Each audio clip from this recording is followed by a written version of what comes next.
Hello, I'm Matthew Malcolm with American Vineyard Magazine, reporting to you here today with Michael Miiller from the California Association of Winegrape Growers. Want to talk about some proposed outdoor lighting regulations. Obviously, lighting at nighttime is critical in our vineyards, but any outdoor work at night, there's some regulations pending. Can you tell us about them? Yeah, so basically there's a regulation pending before the CalOSHA Health and Safety Standards Board. It came out early last year at a standard which basically would have required vineyards to be lit up like a football field for any nighttime work. We've been working with CalOSHA ever since it came out. It's now much improved.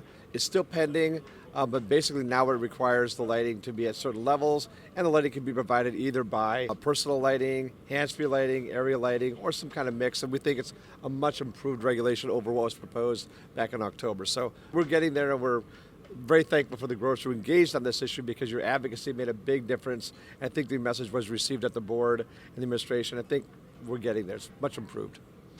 So what should growers know and do about this, pending in the future here? Well, it's still pending, so until it's done, we don't really have a standard in place. So keep doing what you're doing. Provide a safe work environment for your workers, provide adequate lighting, and vests and those kinds of things. When the regulation comes out, COG will send information to the growers to let you know exactly what is required of the new regulation at that time, and we'll just keep you updated and let you know how it progresses.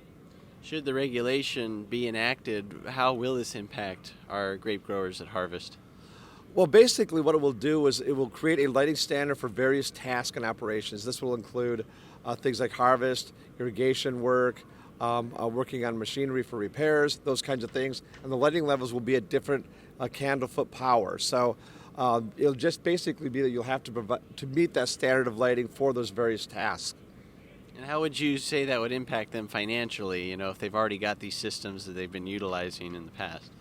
Our goal with this is to make sure that they understand what's already in place, because we feel that the growers are already doing a lot to provide for worker safety, and it's in everybody's best interest that the workers are providing a safer work environment with adequate lighting, and we think that that's already happening. So our goal is to make sure that is understood by the board, and that the standards that are created reflect that what's already in place is already actually working, because we don't see a huge problem with worker injuries related to lighting. If there are worker injuries, they happen regardless of whether it's daytime or nighttime and lighting issues.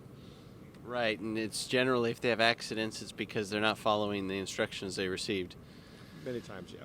So, well, thank you, Michael. Read more about these things in American Vineyard Magazine. I'm Matthew Malcolm, CaliforniaAgNet.com.